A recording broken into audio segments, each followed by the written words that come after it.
조금 미안한 말씀 드리겠습니다. 제가 찬송 시작할 때 보니까요, 찬송 안 하고 말하는 사람이 몇 사람이 있어요. 말을 잘해요. 아주 크게 해요. 왜냐하면 찬송 소리보다 더 크게 해야 들리니까. 찬송 안 할 때는 말 안 하고 찬송 시작하면 말해요. 참 이상하지요. 그건 아주 큰 신뢰입니다. 누가 하느냐? 형제들은 잘 안 해요. 자매들이. 어디서 몇 사람이 하는지 제가 말씀드릴까요? 미안해서 그까지는 말하지 말고, 일단 교회당에 딱 들어와서 앉으시면은, 또 찬송이 시작되면은 집회가 시작됐다고 생각하시고 아주 엄숙하게 기도하는 마음으로 찬송도 하고 같이 기도도 하고 하는 게 당연합니다. 그리고 다른 사람에게 조금이라도 그 방해가 되면 안 되겠습니다. 찬송을 하실 때 이래 말하면은요, 찬송 소리 때문에 서로 말이 잘 안 들리니까 더 크게 해야 돼요. 그래서 그 말이 여기 앉아 있는 저에까지 들려와요. 그래서 무슨 말 하는지 잘 모르겠는데 좀 더 크게 해주시면 제가 알아듣겠는데. 꼭 하실 말씀이 있다면 귓속말로 이렇게 기속으로 대고 조용히 말씀해 주시면 감사하겠습니다. 우리 전도 집회 할 때도 보면은요, 이제 새로 오신 분들도 많이 계시고 그런데 찬송 시작했는데 참 이 말을 막 하는 사람 보면 좀 민망해요. 그건 아주 실례입니다. 그러니까 아주 몇 분이 그래요. 또 많이는 안 해요. 혹시 그래요. 그러나 그런 일이 있으면 안 되겠습니다. 그래서 조금 서로를 배려해 주시는 마음으로 조심해 주시면 감사하겠습니다. 잠시 기도하겠습니다. 우리를 사랑하시는 자비로우신 우리 아버지 하나님, 이 세상 많은 사람 가운데서 먼저 우리를 불러 구원해 주시고 우리를 세상 모든 죄와 거짓된 가운데서 구별해 주시고 남은 생에 주님이 함께 계셔서 역사하시는 주님 몸된 교회 안에서 하나님을 섬기고 또 복음을 전하며 순종하며 살게 하시는 은혜 감사합니다. 이 시간 주님의 보배로운 피로 구속함을 받은 저희들 주님 앞에 함께 모여서 주님의 그 크신 은혜와 사랑을 마음껏 찬송하며 주님의 말씀을 배우며 주님과 함께하는 거룩한 무리 안에서 교제케 하심을 감사드립니다. 이 시간에 하나님의 성령께서 우리와 함께 계셔서 우리 각 사람을 굽어 살펴주시고 하나님의 자비로운 손길로 각 사람을 더욱 붙들어 주옵소서. 주님의 풍성하신 은혜와 생명과 사랑과 능력으로 우리에게 더욱 충만히 채워주시고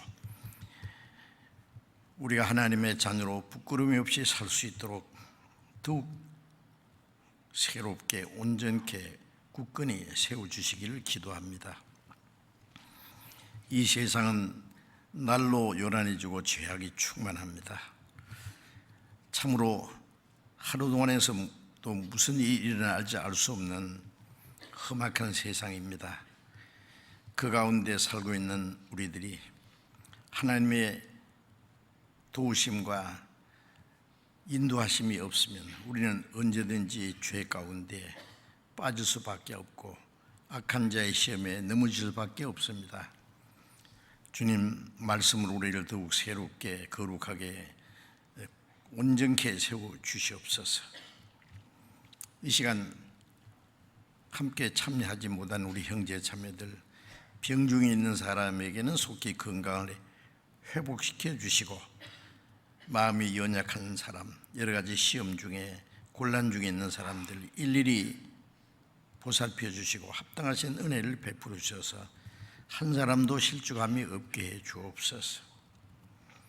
멀리 세계 곳곳에서 신앙생활하며 복음을 전하는 모든 형제 자매들 영육간에 주님이 지켜주시고 주님의 능력의 손길로 주님의 말씀으로 붙들어 주시고 하나님의 자녀로 부끄럼 없이 행하며 주님의 복음을 더욱 담대히 증거해서 많은 잃어진 영혼들을 주님 앞으로 인도하는 큰 역사를 이루게 해 주옵소서.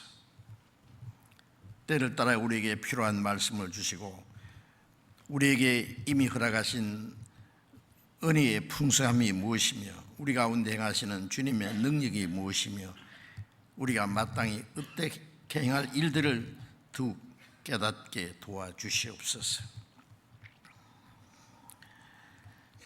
우리에게 더욱 지혜를 주셔서 하나님의 말씀을 분별하게 하시고 또 하나님의 말씀을 순종할 수 있는 용기와 능력도 더욱 힘입혀 주옵소서.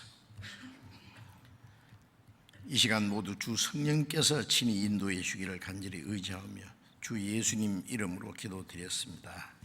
아멘. 성경 찾겠습니다. 에베소서 4장 찾겠습니다. 에베소서 4장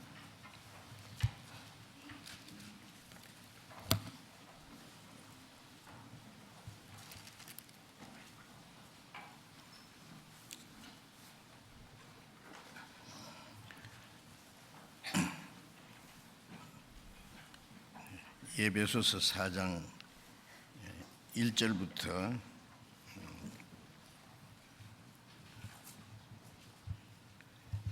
6절까지 제가 읽겠습니다.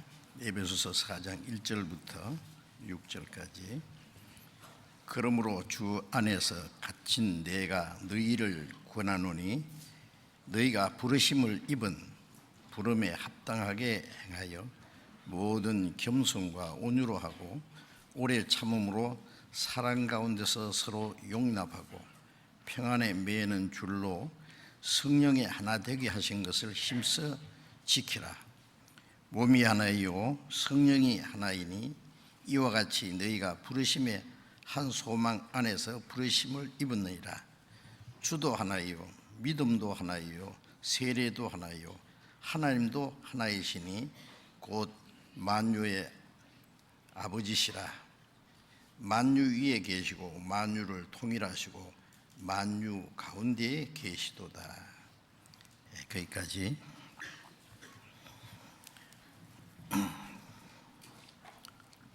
지난 주일 아침에도 같은 말씀을 읽고 성령이 하시는 일이 무엇인지에 대해서 좀 말씀을 드렸습니다. 구약시대 이스라엘 사람들은 하나님이 세상에서 특별히 그들을 택해서 하나님의 선민으로 삼으시고 그 이스라엘 그 역사 속에 하나님의 많은 기적을 나타내시고 능력을 보이시고 선지자를 통해서 말씀을 주시고 그들을 특별히 인도하셨습니다. 하나님께서 이스라엘 민족만 사랑했다든지 또 특별히 은혜를 주신다는 그런 뜻이 아니고 이스라엘 민족은 모든 사람들에게 하나님이 계시는 것과 하나님이 어떤 분이라는 것을 나타내고 하나님을 증거하고 하나님을 믿게 하기 위해서 그리고 온 세상에게 허락하실 은혜가 무엇인지를 이스라엘 민족을 통해서 증거해 주시기 위해서 그 민족을 특별히 택했습니다. 아브라함 때부터 예수님이 오신 때까지 약 2000년이라는 그 기간은 예수님이 오신 후에 복음이 온 세계에 전파되는 약 2000년 교회 역사에 하나의 모형이었습니다. 그래서 이스라엘 민족은 육신적으로 택한 백성입니다. 이스라엘 민족이 택함받았던 건 영적으로 택한 게 아닙니다. 이스라엘 민족에게 약속하신 것은 가나안 땅입니다. 그러나 구원받은 성도들은 영적으로 택한 사람들입니다. 그래서 그리스도 안에서 택했다는 말은 구원받았다는 말이죠. 영원히. 그리고 구원받은 그리스도인들에게는 영원한 천국을 약속으로 허락해 주셨습니다. 그래서 이스라엘 민족의 2000년 역사를 딱 뒤집으면은 바로 교회 역사의 모습이 됩니다. 그래서 구약 성경에 나타난 이스라엘 민족의 역사를 우리가 자세히 연구하는 가운데 하나님이 우리 가운데 역사하시는 그 하나님의 능력이 무엇인지, 하나님의 뜻이 무엇인지, 하나님이 어떠한 분이라는 것을 실제로 알 수가 있습니다. 그래서 우리가 성경에서 배운 대로 이스라엘 민족이 하나님의 택한 백성이지만 그들이 하나님을 올바로 섬기기 전에 먼저 애굽에 내려가서 400년 동안 그 종로를 한 사건이 있었죠. 하나님을 섬기는 대신에 애굽의 바울 왕을 섬기고, 또 하나님의 주시는 안식과 축복 대신에 애굽의 무거운 짐 밑에서 종로를 하고 고통을 받았습니다. 거기에는 참으로 하나님을 섬기는 일도 없고 안식도 없고 평안도 없고 소망도 없습니다. 그러나 하나님이 그대로 두신 것이 아니라 모세를 보내서 하나님의 능력을 나타내시고 애국과 바로 왕의 세력에 하나님이 진노를 내리시고 하나님이 그들을 능력의 손으로 구원해서 홍해를 6절째 통과하게 하고 40년 애국 광야를 통과해서 하나님이 아브라함에게 약속하신 가나안 땅으로 인도해 주셨습니다. 이것은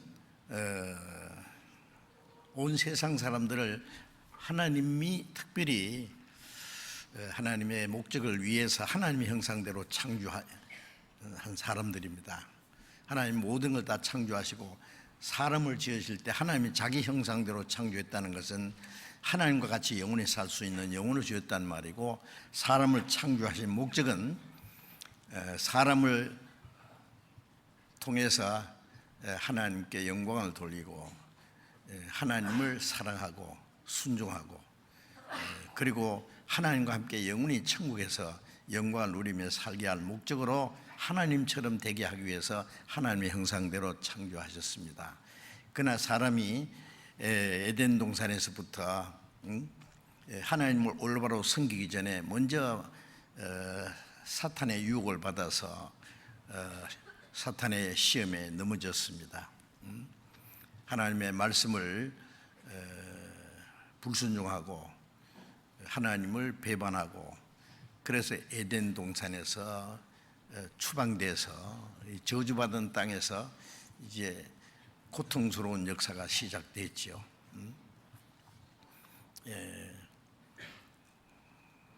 하나님을 섬기는 대신에 공중의 권세 잡은 마귀를 섬기고, 하나님의 형상대로 창조된 사람이 하나님이 주시는 그 축복 대신에 온갖 고통과 괴로움 속에서 진정한 안식과 평안도 없고 소망도 없이 살았습니다. 그것이 우리가 구원받기 전의 모습입니다. 이스라엘 민족의 400년 그 애굽의 종로로 하던 생활은, 살아는 숫자는 세상 숫자 또 고난의 숫자입니다. 그것은 우리가 구원받기 전에 마귀의 권세 아래서 죄의 종노를 하고 그게는 하나님을 섬기는 것도 평안도 소망도 없는 그 모습을 보여준 겁니다. 우리 구원받기 전의 모습입니다. 모세는 예수님의 모형이라고 그랬죠. 모세라는 뜻은 건진다는 뜻이고 예수님이라는 그 이름 뜻은 구원입니다. 그래서 모세는 예수님의 모형이었습니다. 이스라엘 민족을 모세를 통해서 구원해 주신 것처럼 예수 그리스도로 말미암아 죄와 죽음의 권세, 사탄의 권세에서 우리를 해방해서 구원해 냈습니다. 그리고 40년 광야 생활을 통해서 이스라엘 민족을 하나님이 훈련시키고 단련한 후에 하나님이 약속하신 가나안 땅에 인도하신 것처럼 구원받은 사람들을 이제 교회 안에서 성령이 다스리시고 그들을 인도하시고 하나님의 나라에 들어갈 때까지 이스라엘 사람들의 광야 40년은 구원받은 이후에 우리가 하나님 나라에 들어갈 때까지의 교회 생활을 가리키는 겁니다. 그래서 사도행전 7장에 이스라엘 사람들이 그 시나의 광야의 생활을 광야 교회라고 그렇게 설명했습니다. 구약에는 교회란 말이 없죠.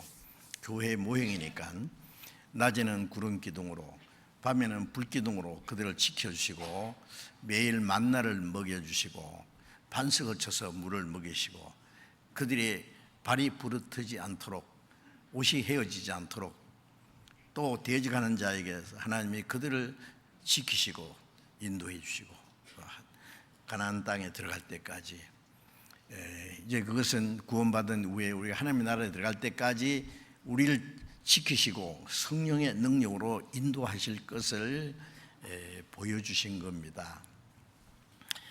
이제 구약의 이스라엘 사람들은 하나님의 능력을 보여주셨죠. 그들의 그 역사를 통해서 이제 구원받은 성도들 통해서 하나님의 그 은혜가 무엇인지 하나님의 역사하심이 무엇인지를 성령의 능력으로 나타내 보여주시고 계시는 겁니다. 그래서 하나님의 은혜와 영광을 나타내십니다. 교회 안에서. 그런데 이스라엘 백성들이 하나님을 섬기고 순종할 때는 하나님이 그들과 함께 계셔서 축복해 주시고 도와주시고 어떤 그 대적도 이기도록 역사하셨습니다. 그들 위해서 하나님이 싸워주셨죠. 그러나 그들이 하나님의 말씀을 불순종하면은 하나님이 그들에게 주신 축복도 거두어 가시고 이방 세력에 그들을 붙이기도 하시고 그리고 그들이 고통을 받게 하였습니다. 그것이 구약 성경에서 계속 반복되는 역사입니다. 순종할 때는 축복하시고 불순종할 때는 하나님이 그들에게 진노하시고 하나님 섬기지 않고 다른 걸 섬길 때는 이방 세력에 종로로 하게 끌려가게 하시고 그것이 반복되는데 그래서 예수님 오시기 전에 이스라엘 사람들이 하나님을 섬기는 대신에 우상을 숭배하고 하나님의 율법을 범한 죄로 하나님이 바벨을 늘어서 솔로몬이 지은 성전도 다 부지를 버리고 이스라엘 사람들을 몽땅 잡아서 바벨론에 끌고 가서 70년간 그 비참한 포로 생활을 하게 했지요. 그러나 하나님이 그들을 다시 가나안 땅으로 인도해서 나라를 세우게 한 것은 이스라엘 민족은 하나님을 배반했어도 하나님은 죽지 않고 살아계신다. 하나님의 약속은 변함이 없다는 것을 보여주기 위해서 이스라엘 민족을 회복시키는 겁니다. 이제 이스라엘 민족이 하나님을 올바로 섬기는 것은 철저히 실패했습니다. 이스라엘 민족이 가나안 땅에 다시 돌아왔지만은 그 이후에도 보면은 그들이 하나님을 올바로 섬기지 못했습니다. 하나님이 약속하신 대로 메시아 그리스도를 보내주셨는데 그들은 메시아를 영접할 수 있는 아무런 준비가 되지 않고 오히려 그리스도를 배척하고 십자가 못 박아 죽일 준비가 다 되어 있습니다. 그래서 그 귀하는 하나님의 택한 이스라엘 백성들, 아브라함 때부터 예수님 오신 때까지 약 2000년이라는 그 긴 역사 속에 하나님이 그들에게 하나님을 나타내고 하나님이 그들을 단련시키고 선지자를 통해서 말씀을 주시고 하셨지만은 그 민족이 바로 하나님이 보내신 하나님의 아들을 메시아를 배척하고 이방 사람들의 손을 들어서 빌려서 십자가에 못 박아 죽이는 그 끔찍한 죄를 범했습니다. 그같이 큰 모순이 비극이 큰 죄가 어디 있겠습니까? 그 죄로 하나님이 또 그들을 또 한 번 전 세계에 쫓아내서 약 2000년이라는 긴 역사 속에 그들의 전 세계에 뿔뿔이어서 가는 곳마다 온갖 순환과 학살을 당한 것이 이미 지나간 역사입니다. 그러나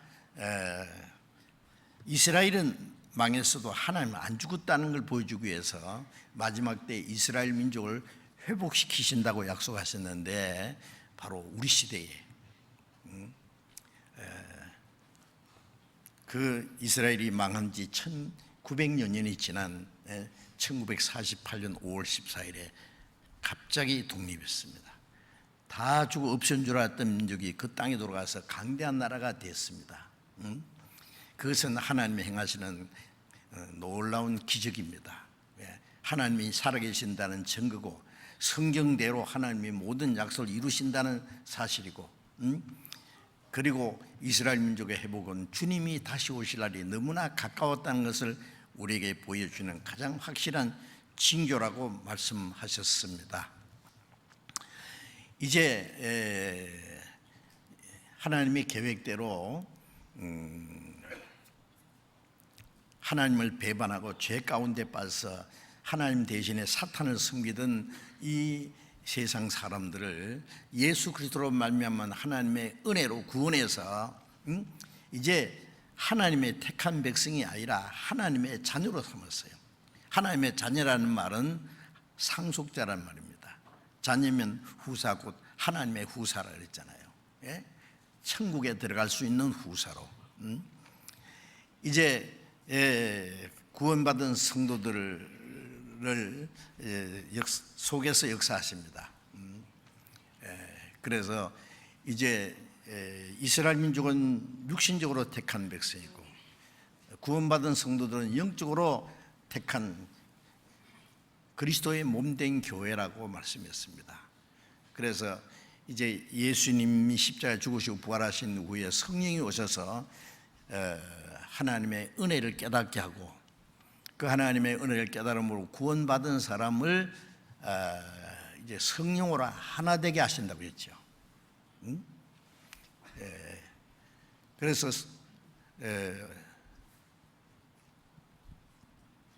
사도행전 2장 1절에 오순절에 성령이 강림하시자마자 예루살렘에서 함께 기도하던 120명 성령이 충만했습니다. 그날 복음을 전해서 3,000명이 구원을 받았습니다. 5,000명이 구원을 받았습니다. 이제 구원받은 사람이 성령으로 하나 돼서 이제 주님의 몸된 교회가 이루어졌습니다.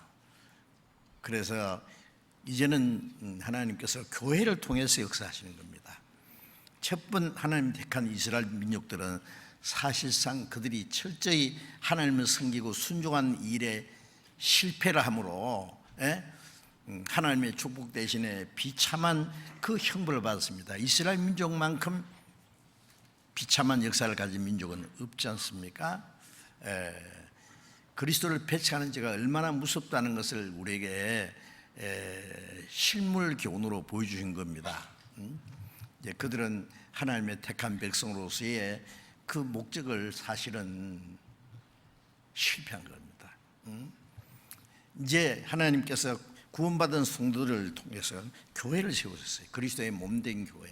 그리스도의 몸이라는 것은 예수님은 교회의 머리고, 머리는 몸을 통해서 역사하세요. 이제 성령께서는 구원받은 성도들 속에 역사해서 구원받은 사람을 하나로 만들어서 머리 대신 주님의 뜻을 따라 행하도록 역사하시는 겁니다. 이건 정말 놀라운 일입니다. 그래서 우리가 에베소서 3장 20절에 지난번에도 잠깐 말씀드렸는데, 우리 가운데 역사하시는 능력대로 구약시대는 이스라엘 민족 속에 역사했고, 이제는 구원받은 성도들, 성령으로 하나 된 무리, 우리 가운데 역사하십니다. 하나님의 능력으로. 역사하시는 능력대로 우리의 온갖 구하는 것 생각하는데 넘치도록 능히 하실 이에게 성령께서는 구원받은 사람들 속에 하나님의 뜻을 행하고자 하는 뜻을 깨달을 수 있도록 도와주시고, 하나님의 뜻을 행할 수 있는 능력도 주시고, 하나님의 기뻐하시는 뜻을 소원을 두고 행하게 하십니다. 그래서 이제는 구약시대 이스라엘 민족 속에 역사하시는 하나님이 이제는 그리스도의 몸된 교회 안에서 역사하신다는 사실을 알아야 됩니다. 그래서 오순절에서부터 예루살렘이 시작된 복음이 땅까지 전파되는 동안에 온 세계에 복음이 전해지고 구원받은 사람들이 성령 하나 돼서 이제 주님의 몸된 교회로 이루어지고 주님이 기뻐하시는 뜻이 이루어지는 것입니다. 그런데 여기서 한 가지 우리가 심각하게 생각해야 될 일은, 이스라엘 사람들이 하나님의 택한 백성으로 하나님을 섬기고 순종할 때는 하나님이 그들에게 약속하신 모든 축복을 주시고 또 능력이 함께 하셔서 이방의 세력을 능히 이기도록 하셨죠. 그 하나님의 영광을 나타냈습니다. 그러나 이스라엘 민족이 불순종하면 그 축복을 다 뺏어가시고 오히려 하나님의 그들의 진노를 내시고 이방 세력에 붙여서 고통을 받게 허락했습니다. 지금 교회의 역사도 마찬가지입니다. 우리가 이제 하나님의 은혜에 대한 감사와 기쁨으로 하나님을 섬기고, 이제 구원받은 성도들이 마땅히 어떻게 행할 일을 날마다 성령께서 가르쳐 주시는데, 성령의 가르치심과 인도하심을 따라서 순종하고 살면은 하나님이 약속하신 모든 그 축복을 우리에게 주십니다. 그리고 하나님의 그 사랑과 은혜와 능력으로 그 나라에 들어갈 때까지 지키시고 도와주실 겁니다.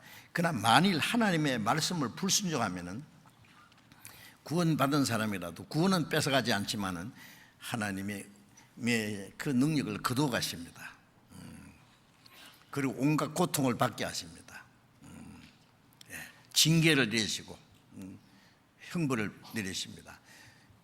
그러면 물론 하나님이 원하시는 역사를 이룰 수가 없겠죠.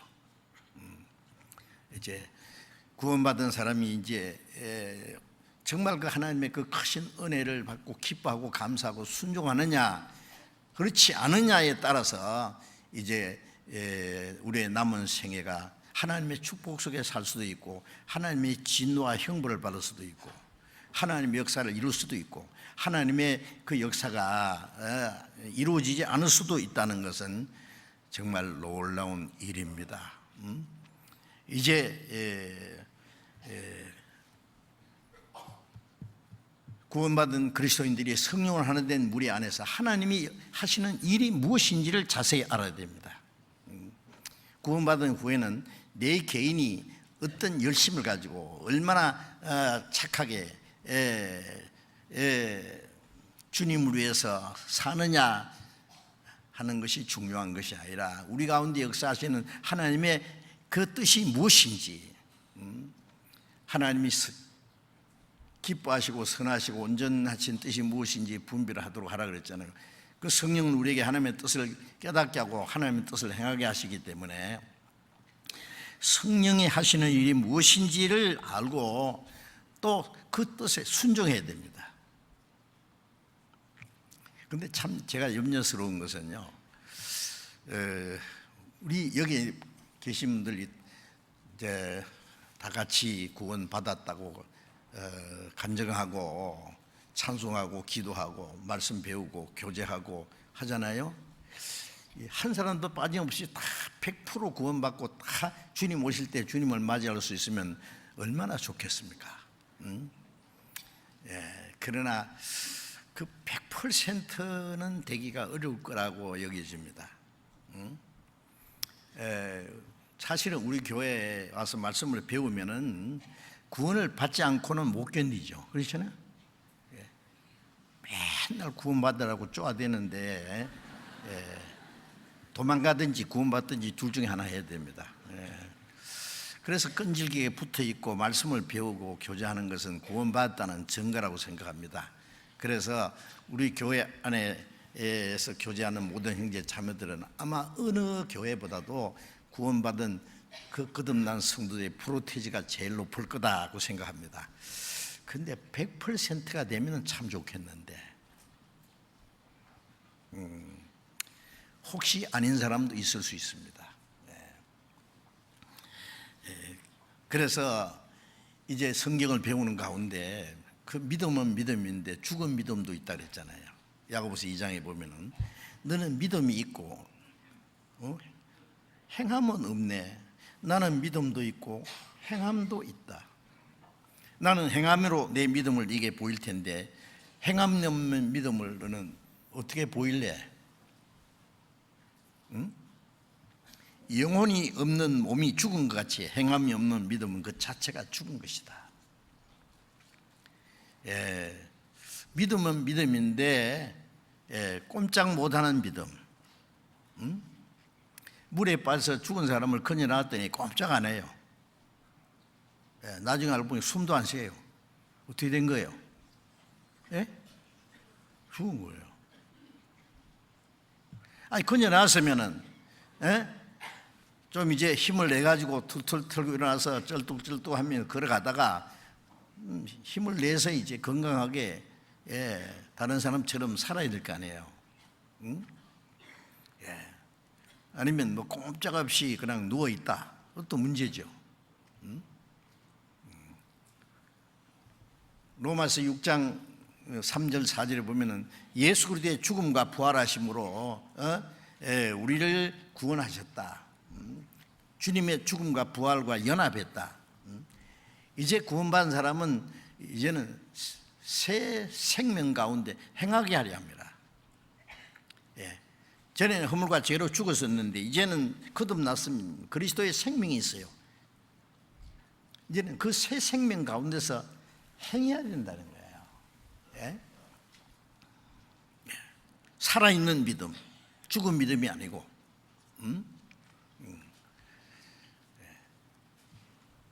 그래서 믿음은 믿음인데 버리전 믿음, 헛된 믿음, 파선된 믿음, 그건 물론 참된 믿음이 아닙니다. 이제 그렇다고 해서 구원 받자마자 금방 우리의 마음과 생활이 뭐 완전히 변화돼서 천사처럼 된다든지, 는 베드로처럼 바울처럼 될 수는 없어요. 그러나 적어도 생명이 있으면은 생명 있는 것은 자랍니다. 변화됩니다. 씨앗이 심으면 싹이 나고 자라고 꽃이 피고 열매도 맺히고요. 변화가 있잖아요. 구원받고 나면은 말씀 안에서 믿음이 성장하고 마음과 생활이 변화되고 전에는 생각지도 못했던 하나님의 자녀로 합당하게 살게 되고 세상 죄를 이기고 모든 유혹도 이기고 하나님을 기쁘시게 하는 삶이 이제 점점 이루어지는 것이 사실입니다. 자, 이제 우리는 구원받은 이후에 명실공히 말로만 아니라 실제로 이제 말로만 구원받았다, 거듭났다, 하나님의 자녀다 아니라 실제로 하나님의 자녀답게 합당하게 천국에 들어가기에 합당한 사람으로 살아가야 할 것입니다. 그래서 이제 중요한 것은 구원받은 후에 우리 개인의 어떤 능력을 가지고 순종하는 생활이 아닙니다. 이제 우리가 구원을 받았어도 너무나 아직 연약합니다. 그래서 하나님을 기쁘시게 할 수가 없습니다. 하나님의 뜻대로 행할 수 없습니다. 이 세상 죄와 마귀의 세력을 이길 수도 없습니다. 그런데 하나님이 우리에게 더 풍성하신 은혜와 그리고 생명과 능력을 계속 공급해 주세요. 어떻게? 교회 안에서. 어린아이가 태어났지만은 뭘 할 수 있습니까? 아무것도 할 수 없어요. 엄마 아빠라고 부르는 것도 제대로 못해요. 조금씩 그만 엄마 아빠 뭐 이렇게 자기 의지를 나타내 보이고 이제 재롱도 떨고 심부름도 하고 변화대에 가잖아요. 자라는 만큼. 이제 우리 신앙이 자라는데 어린 애가 혼자서 못 자라고 부모님과 온 가족들의 사랑과 보살핌을 받으면서 자라는 것처럼 구원받고 나면 우리는 개인이 아니라는 거 말씀되어 있잖아요. 이제 성령을 하나 된 무리 안에 우리를 두셨어요. 그래서 에베소서 4장의 중요한 내용이 성령이 하시는 일 중에 중요한 내용이 성령이 하나 되게 하신 것을 힘써 지키라. 성령이 하나 되게 했습니다. 거듭난 그리스도인들을 하나로 만들었습니다. 예수님은 머리가 하나이기 때문에 몸도 하나요. 믿음도 하나요. 소망도 하나요. 하나님도 하나이시라. 자, 이제 우리가 하나라고 하는 성령으로 연합된 신령한 공동체라 그럽니다. 그걸 교회라 그러죠. 구원받지 않은 사람은 교회의 일원이 될 수가 없어요. 구원받지 않은 사람들이 모여서 교회라 그러는데 그건 모조품 교회라. 모조품 교회. 여러분 진짜가 아니고 가짜 있잖아요. 짝퉁. 어떤 사람은 구원은 구원인데 짝퉁 구원. 예수는 예수님인데 다른 예수, 다른 복음. 교회는 교회인데 짝퉁 교회. 하나님이 세운 교회가 아니고.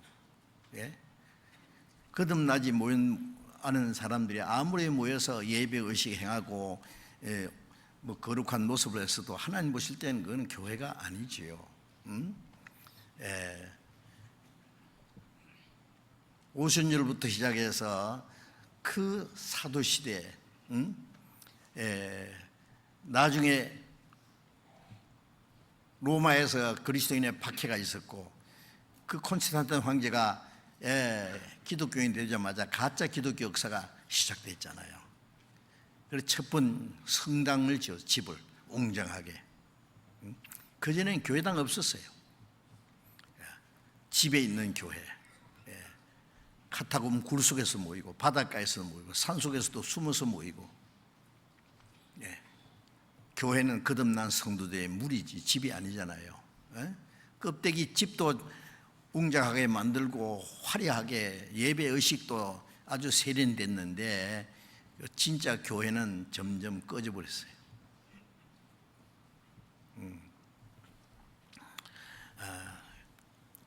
이제 성경에 말씀하는 그리스도의 몸된 교회가 무엇인지 우리가 실제로 배워야 됩니다. 내가 그 교회의 몸된 그리스도의 몸된 교회 안에 나는 붙어 있느냐. 고린도전서 12장 13절에 우리가 유대인이나 헬라인이나 종이나 자유자나 다 한 성령으로 세례받아 한 몸이 되었고 다 한 성령을 마시겠느니라. 또 고린도전서 12장 27절에는 너희는 그리스도의 몸이요 지체의 각 부분이라. 구원받자마자 한 성령으로 세례받아 한 몸이 되었다. 예수님은 머리고 우리 다 합해서 한 몸이고 우리 개인은 그 몸의 한 지체다. 우리 몸이에요. 약 60조 개의 세포로 만들어졌다 그러더라고요. 엄청나죠. 우리는 그 주님의 몸의 한 세포든지 한 조그마한 지체든지 하여튼 예수님의 몸에 붙어 있는 지체들입니다. 이제 이건 정말 놀라운 일입니다. 우리가 그리스도의 몸이 지체가 됐다는 것은 여러분 그걸 예사스럽게 생각하면 안 됩니다. 그건 하나님이 행하신 기적이고 우리에게 주어진 놀라운 특권이고 또 하나의 책임입니다. 그래서 이제 신앙생활은 내 혼자서 뭐 열심히 뭘 하는 게 아니에요.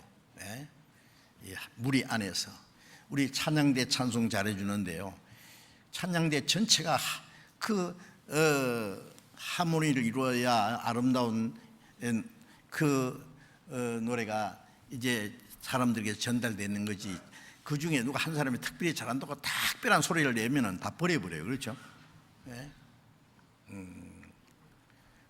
물론 특별한 소리를 내야 될 때도 있지만 그렇지 않을 때는 누구 소리인지 모르게 같이 어울려져야 됩니다. 어울려져야지.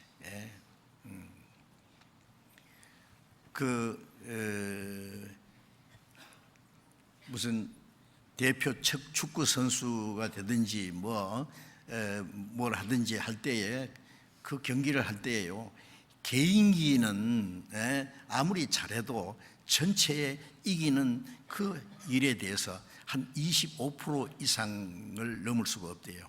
나머지 75%는 그 팀워크, 단체가 얼마나 잘하느냐에 따라서 승패가 결정이 되는 것입니다. 그러니까 우리가 그 교회 안에서 특별한 게 열심히 잘하는 사람이 있어요. 그러나 그 사람으로 인해서 하나님의 역사가 다 이루어지는 건 아닙니다. 우리 전체가 잘해야 돼요. 그래서 우리 가운데 역사하시는 능력대로, 내 속에서 역사하는 게 아니에요. 나는 할 수 없다. 그러나 우리는 할 수 있다. 아주 중요한 내용입니다. 뭉치면 그 다음 뭐예요? 살고, 해치면은 죽는다. 뭉치면은 하나님의 역사가 나타나요. 뭉치면은 많은 영혼이 구원받는 역사가 일어나요. 해치면은 하나님의 역사가 끝나버려요. 개인도 망해요. 아세요? 이거는 하나님이 정하신 법칙인데 어떡할 거예요? 여러분, 어떤 사람은 자기 혼자서 뭐든지 할 수 있다고 아주 용기도 있고 기백도 있고 막 있는데 아주 위험한 겁니다. 빌립보서 4장 13절에 보면은 바울 사도가 한 말씀 중에서 내게 능력 주신 자 안에서 내가 모든 걸 할 수 있느니라. 그거는 바울 사도가 할 수 있는 말입니다. 바울 사도는 12 제자 중에 한 사람이 아니죠. 바울 사도는 신약 성경 반 이상을 기록했습니다. 14권 기록했죠.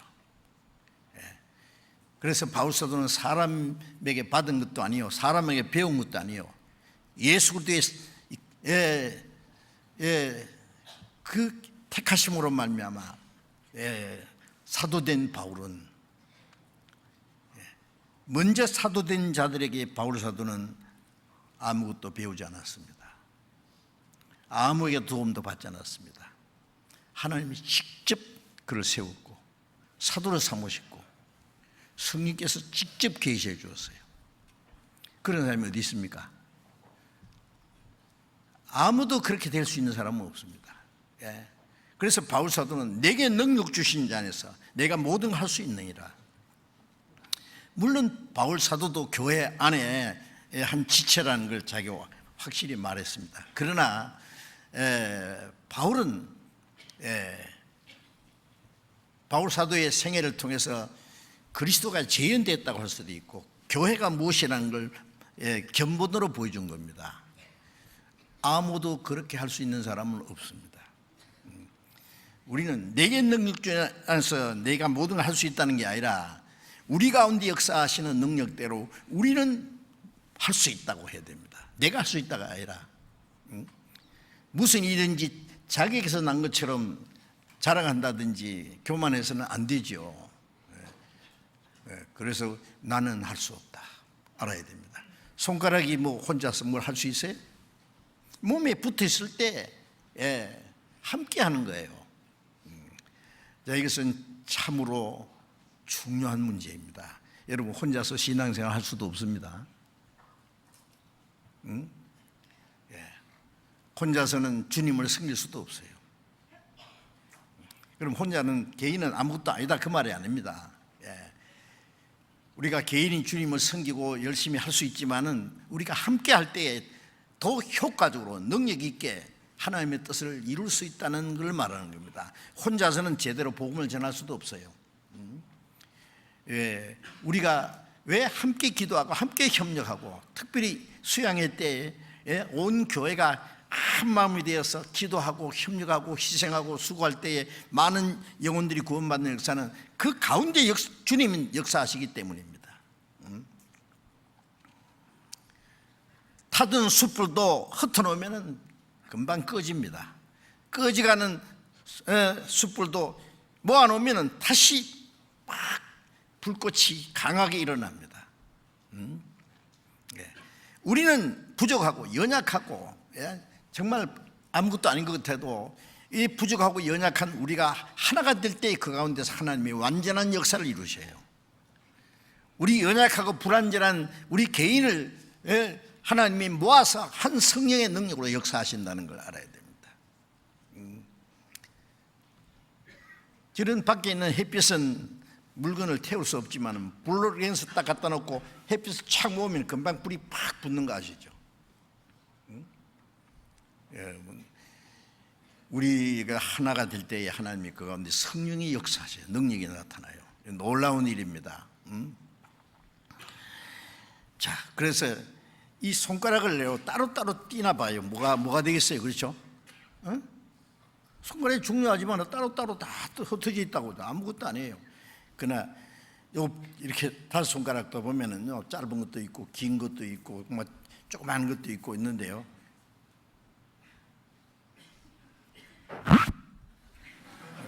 보세요. 딱 그러면 딱 하나 되잖아요. 그죠? 보세요.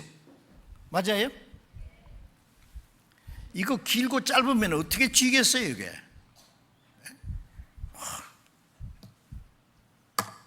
하나님이 얼마나 잘만드는지 보십시오. 우리 개인은 뭐 또 특징이 다 있지만은 우리가 하나 될 때는 하나님이 우리를 통해서 무엇든지 할 수 있도록 역사하신다는 사실을 잊지 말아야 됩니다. 그래서 그 에베소서 4장 13절을 다시 읽겠습니다. 같이 읽어봅시다. 평안에 매는 줄로 성령의 하나되게 하신 것을 힘써지키라. 자, 평안에 매는 줄로 성령의 하나되게 힘써지키라. 자, 이제 중요한 것은 성령의 하나되게 하신 것을 잘 지켜나가야 됩니다. 왜 힘써 지키라고 했을까요? 그걸 지키지 않으면 안 돼요. 그래서 그 에베소서 4장 1절부터 이 주님의 몸을 이루기 위해서 해야 될 일에 대해서 자세히 말씀했죠. 모든 겸손과 온유로 하고 오래 참고 사랑하고 서로 용납하고. 가정도요, 한 가정이 화목하게 이룬다는 데는요, 쉬운 게 아닙니다. 한 남자와 한 여자가 사랑해서 결혼해서 가정을 이루어도요, 두 사람이 똑같지가 않아요. 남자와 여자라는 그 성이 다르고, 태어난 장소가 다르고, 자라난 환경이 다르고, 성격이 다르고, 다른 게 너무 많아. 거기는 또 그게 자녀가 태어납니다. 가족들이에요.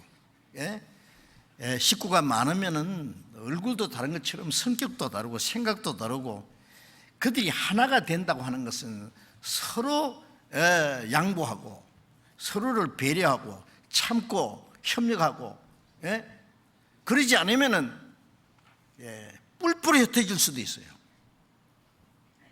네? 그렇지 않습니까?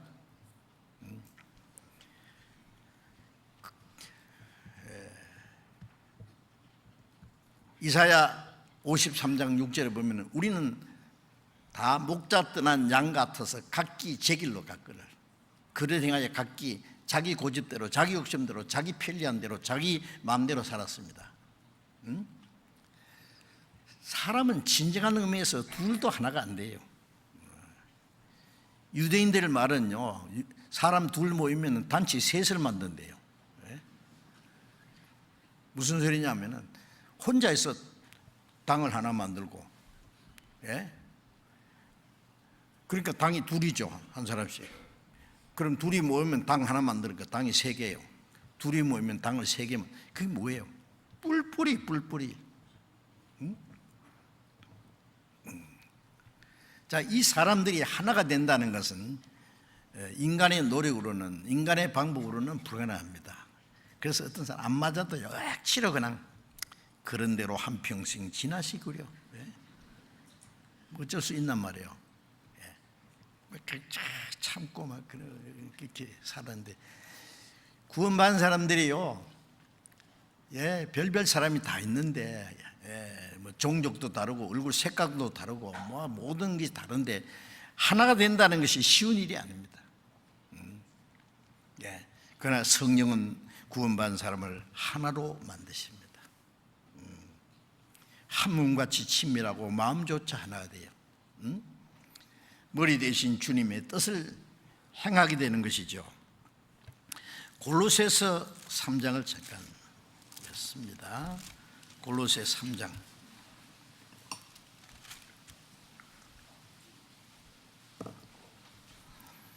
골로새 3장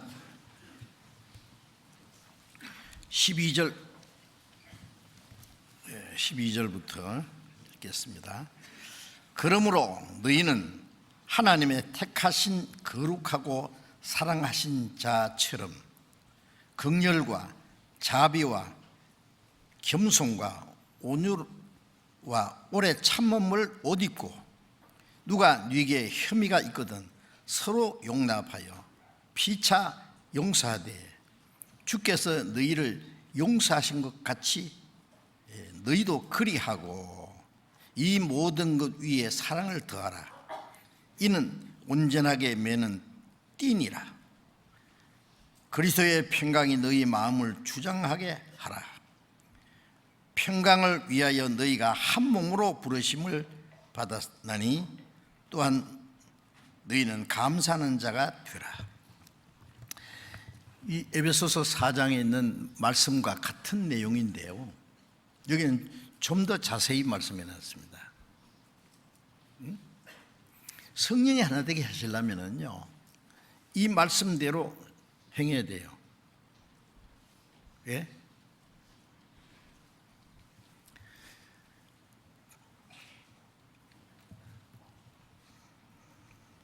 그러므로 너희는 하나님의 택하신 거룩하고 사랑하신 자처럼. 자, 하나님의 택하셨다는 것은 이제 이 세상에서 우리를 구원해서 구별했다는 겁니다. 아브라함을 바벨탑 쌓던 그곳에서 우상 숭배하던 가정에 불러내서 가나안 땅으로 인도했잖아요. 그거 구별한 거예요. 그래서 이스라엘 조상이 되고 믿음의 조상이 됐잖아요. 자, 우리는 구원받자마자 세상에서 하나님이 택했습니다. 너희가 나를 택한 것이 아니라 내가 너희를 택하여 세웠다 그랬죠. 자, 거룩하고 사랑하신 자처럼, 히브리서 10장 10절에 자기 몸을 단번에 들이심으로 우리가 거룩함을 얻었노라. 예수님이 흘리신 피로 우리 죄를 깨끗게 성령으로 우리를 거룩하게 했습니다. 구원받은 사람은 하나님의 거룩하심을 받은 사람입니다. 하나님이 거룩하게 해서 구별된 사람입니다. 거룩이라는 건 구별된 거예요. 더러운 데서, 깨끗지 못한 데서 구별된 겁니다. 거룩하고 사랑하신 자처럼 우리는 하나님의 사랑을 입었잖아요. 데살로니가전서 1장 4절에 보면은 하나님의 사랑하심을 입은 거룩한 형제들아, 형제들아, 하나님이 너희를 택하심을 아노라. 이는 우리의 복음이 말로만 내린 것이 아니라 능력과 성령과 큰 확신으로 된 것이다. 능력과 성령과 큰 확신으로 이루어졌기 때문에 하나님이 너희를 택하심을 아노라. 네, 구원받은 거 확실하다 그 말이에요. 그래서 하나님의 사랑하심을 받았습니다. 예수 그리스도의 보배로운 피로 우리를 깨끗하게 거룩하게, 성령으로 말미암아 거룩하게, 또 하나님의 사랑하심을 입은 자들입니다. 놀랍지 않습니까? 그러면 하나님이 거룩하게 하셨고, 또 사랑하심을 입은 자처럼 어떻게 하라고요? 살아라 그 말이에요. 이제 하나님의 거룩하심을 입은 사람들이, 하나님의 사랑을 하심을 입은 사람들이 그렇지 않은 사람과 비슷하게 살 수 있다고 생각하십니까?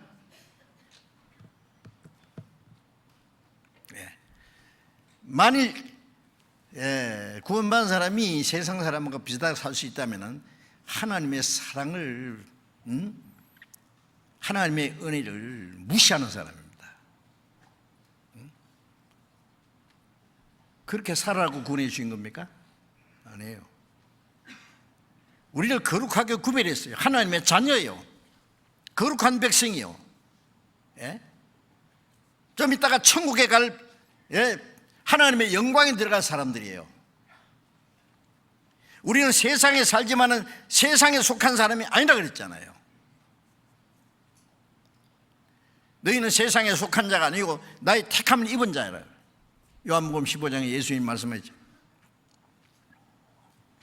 우리는 몸은 세상에 있어도 세상에 속한 사람이 아닙니다. 하나님의 자녀로 거룩하게 구별된 사람, 천국에 들어가기 위해서 택함을 입은 사람들입니다. 그래서 거룩하시고 또 사랑하시고 하신 자처럼 어떻게 하라?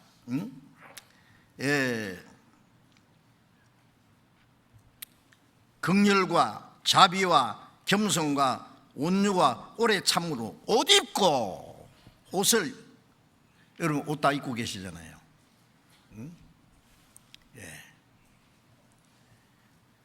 여러분, 만일 우리가 옷을 입지 않았으면 사람 앞에 당당히 나타나겠어요? 무엇이든지 할 수 있겠어요? 될 수 있으면 옷을 단정하게, 뭐 사치스럽게는 안 입었지만은 단정하게 깨끗하게 입어야 된다는 거 알잖아요. 그리스도인들이 그 옷이라는 게 뭐냐? 그리스도로 옷 입고, 뭘로 옷 입고, 여기 그리스도인이 가져야 될 그 덕목이 몇 가지 있잖아요. 여기에 무슨 옷이 있습니까? 여기에 해보세요. 긍휼과 자비와 겸손과 온유와 오래 참음, 이 5가지 이로 단장된 옷입니다. 덕목입니다.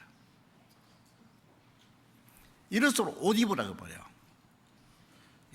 그리스도의 성품입니다.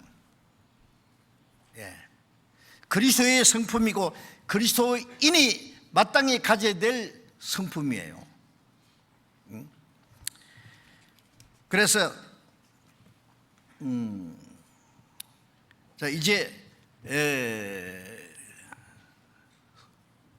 성령이 하나 되게 한 걸 지키려면요, 이게 긍휼이에요. 긍휼.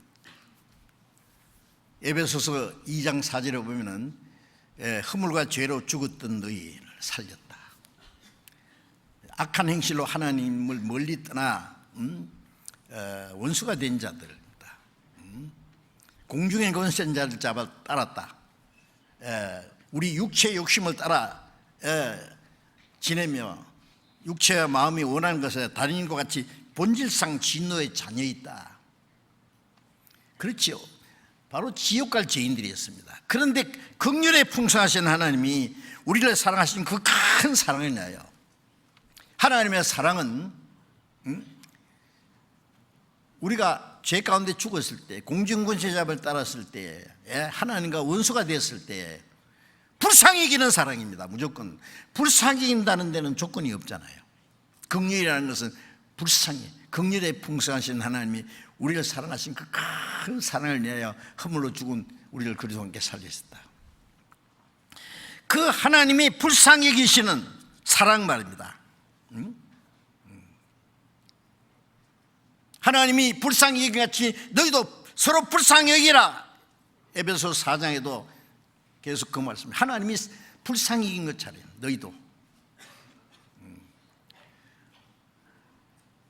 우리가 전도할 때도 지옥 갈 죄인들, 별몇 나쁜 짓 하지만은 하나님이 그 영혼을 불쌍히 여기기 때문에 우리도 불쌍히 여겨야 됩니다.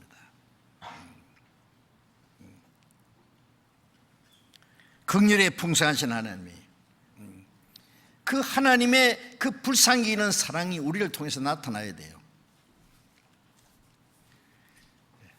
우리가 전도할 때 지옥 갈 비참한 죄인들, 별별 죄인들을요, 저런 놈은 지옥 가면 좋겠다 그렇게 여기도 하나님이 불쌍히니까 우리도 불쌍히 여겨야 돼요. 그렇죠? 어떤 악독한 죄인도 지옥 가는 걸 하나님의 뜻이 아니니까. 또 여기서 구원받은 사람들이에요. 구원받았지만은 올바로 신앙생활을 하는 사람이 있는가 하면 어떤 사람은 아이고 말씀꾸러기도 있고 신앙생활에 도대체가 구원받는지 안 받는지 철부지도 있고 말씀꾸러기도 있고 별별 사람 다 있잖아요. 어떻게 해야 돼요? 전부 골라내야 됩니까? 불쌍히 여겨야 됩니다. 불쌍히 여겨야 돼요. 불쌍히 여긴다는 데는 조건이 없어요. 저 사람이 나를 미워하고 욕하고 비방해도 나는 너를 불쌍히 여긴다는 데는 뭐 조건이 있어요?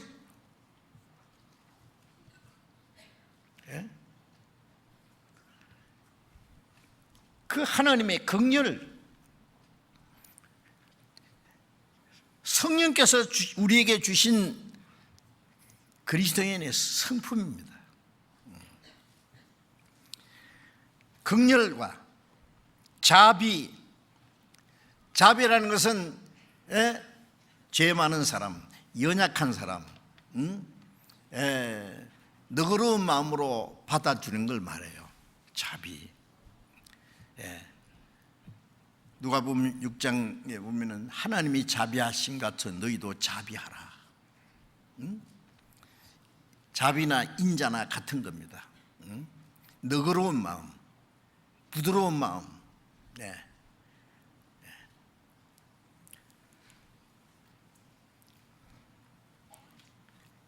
자비한 자에게는 하나님의 자비하심을 나타냅니다. 누가 자기한테 잘못하면 그걸 절대로 용서 안 하고 막 내가 절대로 용서 못해. 그럼 어떻게 하자는 거예요? 막. 그건 자비하고 반대입니다. 자비와 겸손과 마태복음 11장 29절에 나는 마음이 온유하고 겸손하니 나의 멍에를 메고 내게 배우라.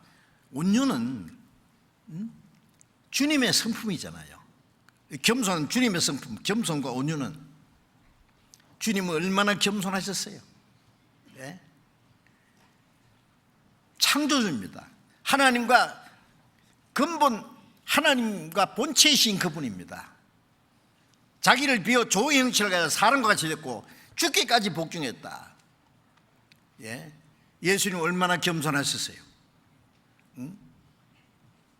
제자들은 3년 반 동안 예수님과 함께 다니면서 예수님의 말씀 외우고 고생도 하고 있지만은 개인은 어때요? 서로 높아지려고 싸웠어요. 다투었어요. 예수님 임금되면 누가 제일 높은 자리에 앉을 거냐?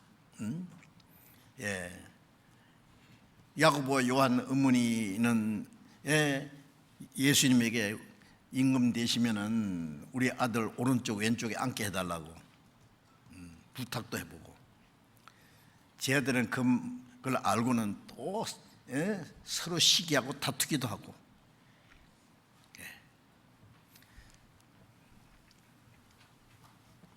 그들에게 아주 높아지려고 하는 교만한 마음이 있었잖아요. 그러나 그거는 거듭나기 전입니다. 구원받고 나서는 나는 마음이 온유하고 겸손하니 나의 멍에를 메고 내게 배우라. 온유하고 겸손하신 멍에를 메고 주님을 배워요. 하나님은 교만한 자를 물리치고 겸손한 게 은혜를 주신다. 그리스도인의 가장 중요한 덕목이 겸손입니다. 겸손이라는 건 자기 원래 위치보다도 한 단계 낮추는 거예요. 자기보다 남을 더 낮게 여기는 겁니다. 남을 무시하고 다른 사람보다도 자기가 잘난 체하고 똑똑한 체하고 아는 체하고 그거는 교만입니다. 교만한 자들만 모아놓으면요 다툼과 분쟁밖에 없어요. 그들이 어떻게 하나가 되겠어요?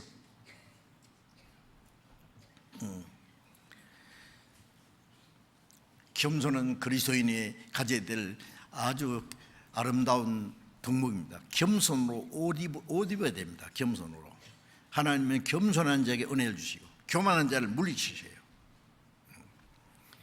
또 온유라고 하는 건 우리가 얼른 우리 말로 번역하면은 그 부드러운 마음, 친절한 마음이지만은 여기서 말씀하는 온유는 그보다 더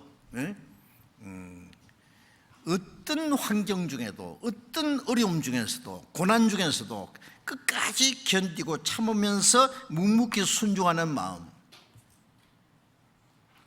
이사야 53장 7절에 보면은 그는 도상으로 끌려가는 양같이 털 깎는 자 앞에 있는 양처럼 잠잠하여 입을 열지 않았도다.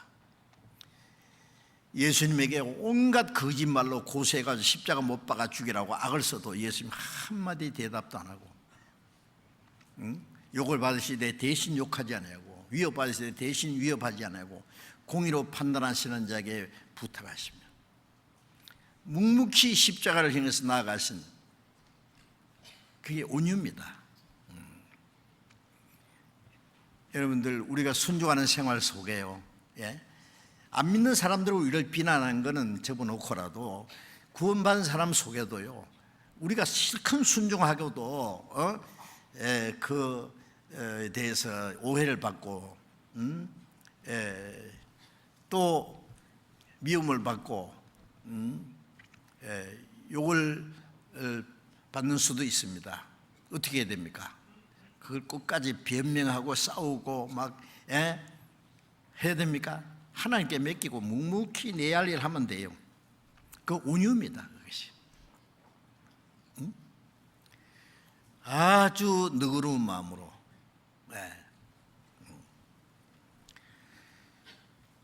겸손과 온유. 온유도 이 갈라디아 5장 22절에 성령의 9가지 열매 중에 온유가 있잖아요. 온유. 이건 그리스도인의 성품입니다. 그 다음에 오래 참음을 옷 입고, 오래 참음. 하나님이 얼마나 오래 참으셔요. 하루가 천년같이 아무도 멸망치 않고 회개하기를 참으신다 그랬잖아요. 하나님의 오래 참으심과 죄인을 용납하시는 그 은혜를 멸시하느냐고. 로마서 2장에 그 하나님은 끝까지 참으시는 분이에요. 사랑은 오래 참고. 고린도전서 13장에 첫 번 사랑은 오래 참고로 시작돼 가지고 모든 걸 바라며 모든 걸 참으며 모든 걸 견디느니라. 참는다는 건 지난번에도 말씀드렸잖아요. 못 참을 일이 있기 때문에.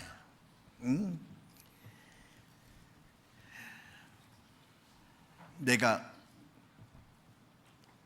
억울한 일을 당해도 비난을 받아도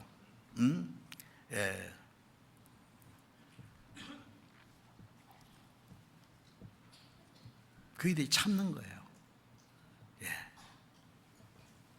자기의 어떤 그 감정과 자기의 권리와 그걸 그대로 나타내려고 할 게 아니라 양보하는 겁니다. 오래 참음. 언제까지? 끝까지. 오래 참으면 성령이 주시는 마음입니다. 어떤 사람은 분노를 조절 못하는 사람이 있죠. 미련한 자는 분노를 당장에 나타낸다. 1초도 못 참아요. 막 튀어나가는 거예요. 기분 나쁜 말 들으면 그냥 얼굴이 싹 변합니다. 인상이 확 변해버립니다. 금방.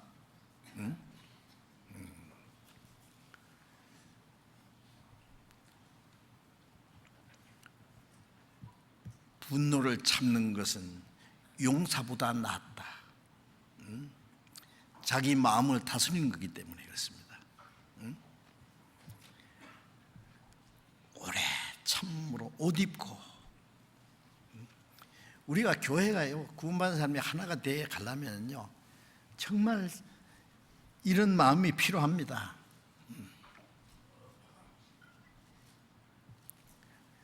많은 자녀를 둔 어머니는요 정말 마음이 태평양처럼 넓어야 되니까 다 포용해야 되니까. 착한 애도 있고 말썽꾸러기 애도 있고, 어머니는 다 똑같이 포용하고 사랑하려 합니다. 약한 자, 문제가 있는 자식을 더 신경을 쓰고 더 사랑을 베풀려고 그러고,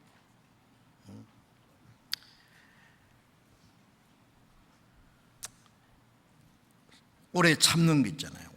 서로 옷 입고, 그 다음에 13절에 누가 네게 혐의가 있거든 서로 용납하여 피차 용서하되 주께서 너희를 용서하심 같이 하라. 누가 네게 혐의가 있다는 말은 누가 내한테 잘못했다든지 나를 욕한다든지 비난한다든지 그럴지라도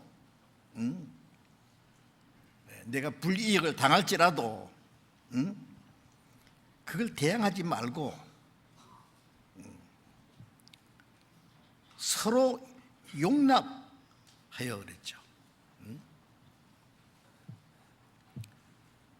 마태복음 5장에 예수님이 누가 하나님께 예물을 드리다가 형제의 그 원망 들을 만한 일이 생각나거든. 예물을 제단 앞에 두고 먼저 가서 형제하고 화목하고 와서 예물을 드리라 그랬죠. 형제와 화목하려면 어떻게 해야 됩니까? 끝까지 따져야 됩니까? 잘잘못을 막 판가름 내고 어떤 무슨 결판을 해야 됩니까? 양보를 하는 거예요. 바울 사도가 고린도 교인들에게, 고린도 교회는 시기와 질투와 다툼이 있었어요. 차라리 손해보는 것이 낫지 않느냐? 너희는 서로 싸우고 다투는도다. 하나님께 맡기면 안 되겠어요? 여러분, 하나님의 생각함으로 참고 양보하면은 하나님이 다른 것으로 갚아주신다는 것도 믿어야 돼요. 자기 손해 안 보려고 자기 감정을 절대로 양보 안 하고, 그건 사랑이 아닙니다.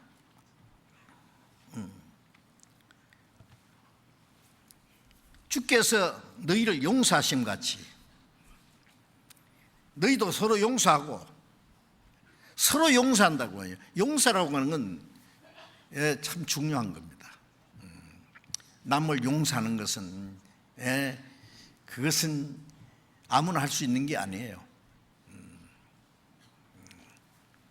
용서하는 것은 아주 용기 있는 사람이 하는 일입니다.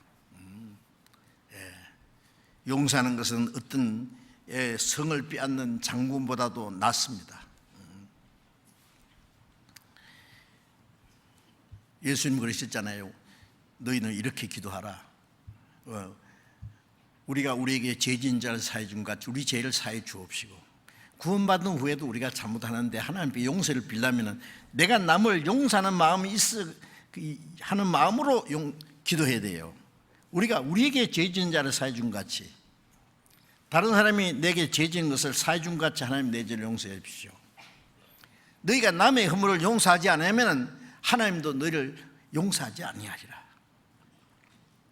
형제 자매가 잘못할 수 있죠. 그죠? 하다 보면은, 예? 한 가정에서도 남편이 아내에게, 아내가 남편에게 잘못할 수 있어요. 그 용서 못하는 마음, 그 오라요? 그걸 계속 쌓아놔요. 언제 네 잘못했지 두고 보자. 네. 누가 그러더라고요. 원수 찾아 산만리. 원수를 갚으려고 죽기 전에 저놈 죽여버리고. 원수가 있죠. 원수를 갚으려는 사람은 가장 불행한 사람이래요. 아세요? 그 사람 창자가 썩어 문드러집니다. 아세요? 용서하는 사람은 나를 해치더라도 용서하는 사람은 편안합니다. 아세요? 용서 못하는 마음이 얼마나 괴로운 마음인지요. 그 저주예요, 저주. 원수를 갚겠다고 어떻게 갚아서 뭐 할 거예요? 로마서 12장에는 원수 갚는 것이 내게 있으니 내가 갚으리라고. 원수 갚는 걸 주께 맡기라고. 예수님은 자기를 십자가에 못 박아 놓고 그 앞에서 손가락질하면서 막 조롱하고 비웃는 그 사람들 죄를 용서해 달라고 주님이 기도하셨잖아요. 네? 스데반도 돌에 맞아 죽으면서 뭐라고 기도했습니까? 주님, 내가 원수 갚아주세요 그랬습니까? 저들의 죄를 저들에게 돌리지 마옵소서. 예수님이 기도하신, 십자가에서 기도하신 내용과 똑같은 기도를 어떻게 스데반이 할 수 있어요? 스데반 속에 주님이 계시잖아요.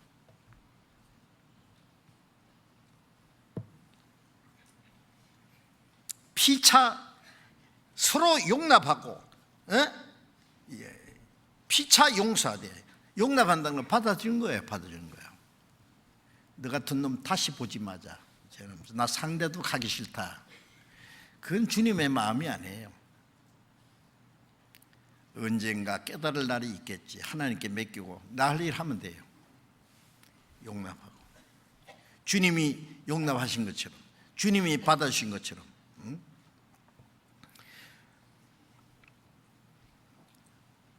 주께서 너희를 용서하심 같이 너희도 그리하고.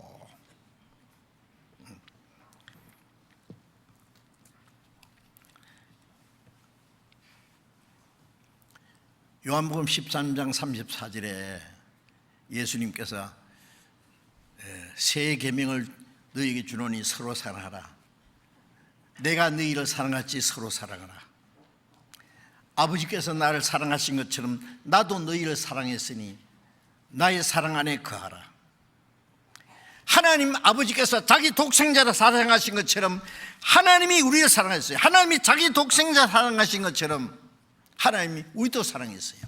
예수님도 그래서 사랑했어요. 그 사랑 가지고 서로 사랑하라.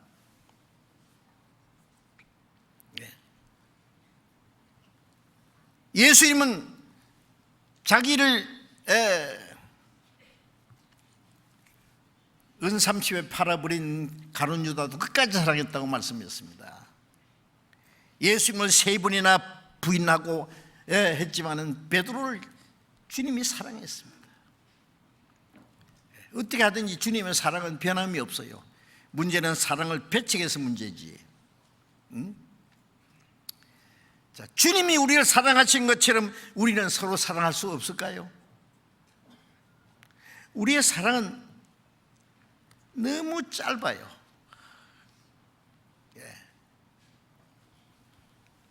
내가 너희를 사랑하지 서로 사랑하라. 너희가 서로 사랑하면 모든 사람이 너희가 내 제자인 줄 알리라. 우리가 그리스도의 제자라는 증거가 뭐예요? 사랑하는 거예요. 사랑하는 그게는요, 사랑은 하나로 맞는 거예요. 한 남자와 한 여자가 만나서 사랑이라는 것 때문에 하나가 되잖아요. 사랑 아니면 어떻게 둘이 하나가 되겠어요? 사랑이 깨지면 언제든지 두 쪽이에요. 우리 구원받은 사람들이 얼굴이 다른 것처럼 마음이 다르고 생각이 다르고 성격이 다르고 다른데, 어떤 사람은 몇 사람 안 되는데 찌그락찌그락 싸워요. 맨날 보면요. 사랑은 어디 간 적 없어. 자기 생각만 가지고 상대편의 약점만 보고, 응?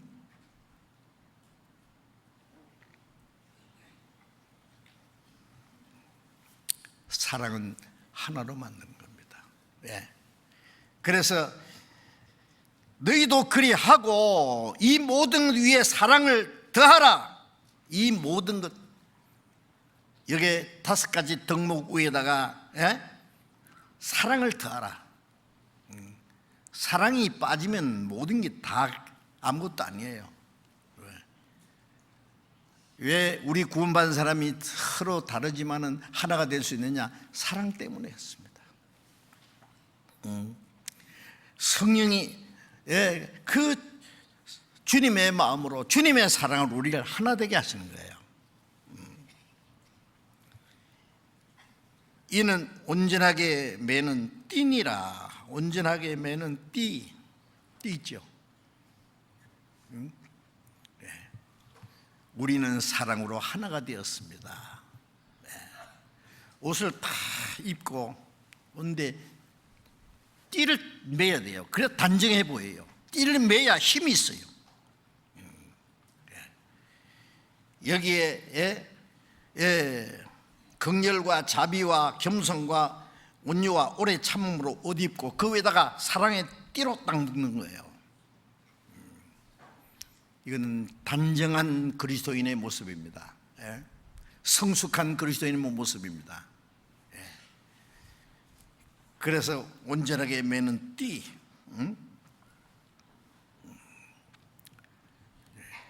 우리는 성령이 하나 되게 하신 것을 힘써 지키기 위해서 이 말씀을 순종해야 됩니다. 15절, 골로새 3장 15절 같이 읽어봅시다. 그리스도의 평강이 너희 마음을 주장하게 하라. 평강을 위하여 너희가 한 몸으로 부르심을 받았느니 또한 너희는 감사하는 자가 되라.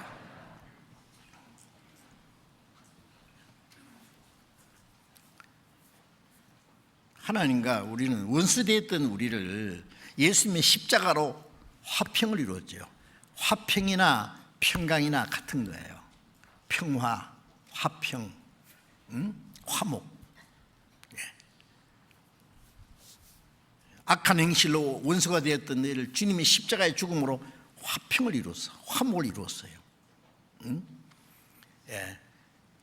십자가가 위에서 아래로는 하나님과 인간, 옆으로는 사람과 사람. 십자가를 두고 하나님과 우리 사이에 화평을 이루어주고, 십자가를 두고 구원받은 사람과 구원받은 사람이 그리스도 안에서 화목을 이루었어요. 그리스도의 평강이 너희 마음을 주장하게 하라. 그 주님이 우리에게 주신 평강이잖아요. 구원받은 사람 속에 주님과의, 하나님과의 우리의 마음에 평화가 이루어졌기 때문에 평강이 있잖아요. 하나님 우리 죄를 용서하시고 하나님과 화목이 됐기 때문에 그 그리스도의 평강이 있습니다. 예수님이 부활하셔서 제자들에게 나타나서 손에 못자국과 창짝을 보이시면서 너희에게 평강이 있을지어다. 내가 네 대신에 찔리고 상하고 네 대신에 네가 받을 저주와 진노와 심판이 끝났으니까 이제 너희는 평강이 있을지어다. 우리가 너희가 평강을 위하여 한 몸으로 부르심을 받았다. 하나님과 평강, 하나님과의 평화가 이루어지고 구원받은 사람과 받은 사람의 평화가 이루어져요. 이 세상은요 전쟁입니다. 서로를 죽이려고 무서운 살인 무기도 만들고요, 별별 연구를 다 합니다. 결국 이 세상은 싸우고 전쟁함으로 결국 다 멸망할 겁니다. 우리는 하나님과 평강이 이루어졌습니다. 하나님과 평강이 이루어졌기 때문에 사람과도 평강할 수 있어요. 평화를 가질 수 있어요. 지극히 높은 곳에는 하나님께 영광이요 땅에서는 기뻐하심을 입은 사람 중에 평화로다. 하나님과 평화, 사람과 사람과의 평화, 평강을 위하여 너희가 한 몸으로 부르심을 입었다. 구원받은 사람들에게는 평화가 이루어 있어야 돼요. 평강을 위하여 한 몸으로 부르심. 우리 한 몸이니까 한 몸끼리 싸웁니까? 예? 오른손이 왼손이 싸웁니까? 이 몸에 평화가 있잖아요. 평화, 화목이 있잖아요. 서로 도와주잖아요. 예? 예. 눈에 눈곱이 끼었으면 손가락이 더럽다 그러고 욕합니까? 손이 닦아줘요. 발이 더러워지면 발이 손이 닦아주고 서로 지체가 서로 돌아보는 게 그게 평강입니다. 평강을 위하여 한 몸으로 부르심을 입었다.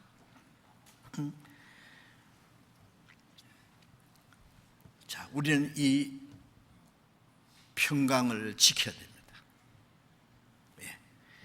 한 몸으로 부르심을 나니 너희는 감사하는 자가 되라. 감사하는 자.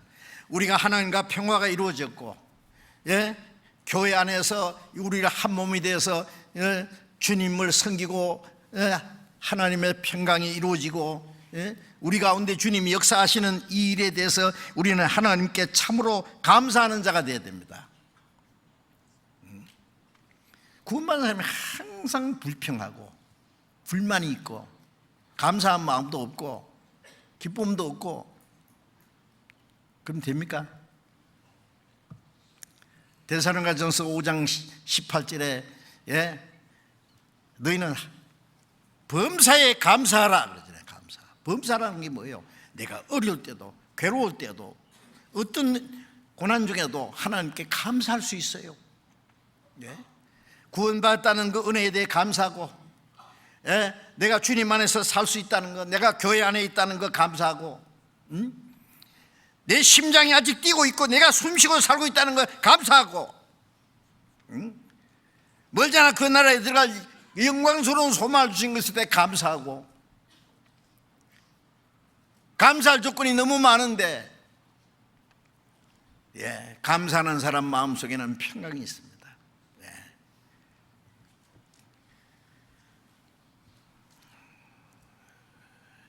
감사하는 그 마음을 잊어버리면 안 됩니다. 범사에 감사하라.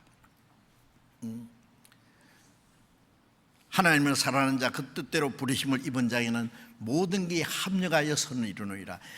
우리 생활 속에 어떤 고난과 역경과 어려움이 있어도 결국은 그 모든 일을 통해서 하나님의 뜻을 이루기 위해서,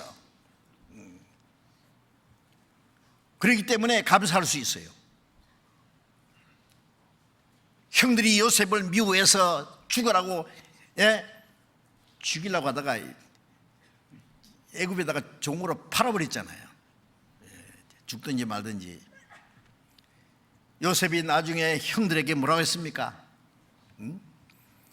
형들은 나를 헤아리고 나를 팔았지만은 하나님은 그것을 선으로 바꿔서 오늘 이 에집트뿐 아니라 우리 가정을 구원하도록 하나님이 하셨습니다. 하나님이 선으로 바꿨습니다. 당신들이 행한 악을 하나님은 선으로 바꿨습니다. 여러분, 우리는 당장 눈에 있는 그 어려움만 보지 말고 그 건너편에 하나님의 뜻이 무엇인지 기다리고 묵묵히 어려움을 참고 고난을 참고 하나님을 의지하면은 나중에 알게 될 거예요. 아, 하나님이 그래서 그랬었구나.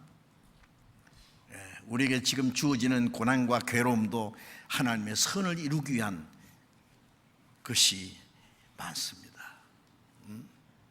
그래서 우리는 항상 감사해야 됩니다. 하나님은 우리 머리털도 세신 바 됐고 우리의 침 삼킬 동안도 나를 버려두지 않는다고 하셨어요. 하나님이 우리를 구원하셨는데 하나님이 우리를 버리시겠어요? 우리는 조금만 어려움이 있으면 하나님이 나를 버리셨습니까? 막 원망하고 막 짜증내고 막 불평하고. 바울 사도는 어땠습니까? 전도하다가 잡혀서 매를 맞고 깊은 옥에 갇혔으면 그 안에서 하나님을 원망하고 통곡했습니까? 기도하고 찬송했습니다. 예. 주님의 이름을 위해서 고난받을 수 있다는 것을, 죽을 수 있다는 것을 감사하는 거예요. 누가 그러더라고요. 내가 지금 살아있다는 것이 얼마나 감사하냐고. 살아있다는 것. 하나님이 내게 주신 생명에 대해서. 우리가 주님 교회 안에서 하나의 지체로서 살아서 주님을 섬길 수 있고, 나도 주님을 위해서 할 수 있는 작은 일이 있다는 것을 감사하고 묵묵히 순종해야 됩니다.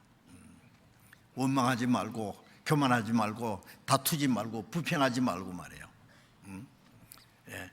그 평강, 하나님이 주신 평강을 깨트리지 말고 살아야 됩니다. 그래서 성령이 하나 되게 하신, 그래서 힘써 지키라고 하는 이 말씀을 앞으로 우리가 좀 우리 마음 속에 말이죠. 어떤 사람은 성경을 시큼 배워도요, 그때 듣고는 다 잊어버려요. 아무리 좋은 음식도요, 안 먹으면 소용없잖아요. 너무 많이 먹어도 안 돼요. 항상 한바탕 먹고 끝나면 안 됩니다. 매일 적당한 양을 먹고 적당한 운동을 하고 해야 건강하듯이. 어떤 사람은 말씀을 들었는데, 어떤 사람은 많이 순종하는 사람은 한 70%, 60%, 50% 순종하는 사람은 꽤 있으리라고 생각합니다. 어떤 사람은 30%, 어떤 사람은 10%도 순종 안 해요. 순종하는 둥 마는 둥 그냥 시간만 보내요. 그러면 안 되겠죠. 좀 온전한 마음으로 주님 뜻대로 하나님의 자녀로 합당하게 살 수 없을까요? 낮에는 해처럼 밤에는 달처럼 그렇게는 살 수 없을까? 그건 어디 있죠. 우리는 베드로처럼 바울처럼 살 수는 없을까? 그렇게는 못 살아도 그 뒤는 따라가야지. 비슷하게. 그래서 정말 구원받은 사람으로서 합당하게 하나님의 택하시고 거룩하고 사랑하심을 입은 자처럼 그리스도의 성품으로 옷 입고 살아가고, 그리고 성령의 하나 되게 하면서 지켜나가는 삶을 살아야 되겠습니다. 기도하겠습니다. 자비로우신 우리 아버지 하나님, 하나님을 멀리 떠나 죄 가운데 행하던 저희들 불쌍히 여기시고 사랑하시고 우리를 거룩하게 구별해 주시고 주님 몸된 교회 안에서 하나님의 뜻과 영광을 위해서 살 수 있도록 인도하시는 은혜 참으로 감사합니다. 우리는 너무나 연약하고 부족하지만은 우리를 주님의 몸된 교회 안에서 하나님의 성령으로 우리를 날마다 새롭게 거룩하게 온전케 세워주시는 은혜에 감사합니다. 우리의 남은 생에 하나님의 자녀로 합당하게 살고 주님의 몸된 교회 지체로서의 역할을 잘 감당할 수 있도록 도와주시고, 우리의 머리 대신 주님을 섬기고 성령의 다스리심과 인도하심을 따라서 하나님의 뜻과 영광을 위해서 살아갈 수 있도록 인도해 주옵소서.